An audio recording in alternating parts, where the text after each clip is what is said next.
এই দুই বোন রাস্তা দিয়ে আসার সময় রাস্তায় একটি পাথর দেখতে পায়। তখন তারা সেটি তুলে ফেলা দেওয়ার চেষ্টা করে, কিন্তু পারে না। তখন এই লোকটিকে বলে, কিন্তু এই লোকটি দিতে চায় না, চলে যেতে লাগে। তখন মেয়েটি তাকে আটকায়।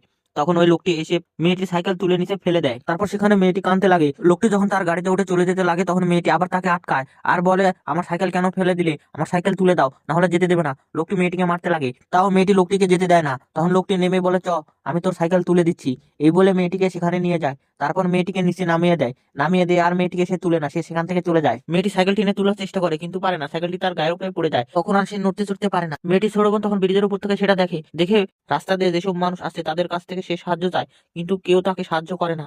আর তখন গাড়ি নিয়ে একটি মানুষ আসে, আর তখন মেয়েটি তার আগে যেয়ে দাঁড়ায় আর বলে, ওখানে দেখো, ওখানে দেখো। আর তখন লোকটি গাড়ি থামিয়ে সেখানে মেয়েটিকে দেখতে পায়। আর তখন সে সেখানে নেমে মেয়েটিকে বাঁচিয়ে নেয়। তারপর লোকটি মেয়েটিকে উপরে উঠতে সাহায্য করে এবং তার সাইকেলও সে উপরে তুলে দেয়। তারপর লোকটি পাথর সরাতেও তাকে সাহায্য করে এবং সে পাথর সরিয়ে দেয়। তারপর লোকটি সেখান থেকে চলে যায়। মেয়েটিও তাকে ধন্যবাদ জানায়।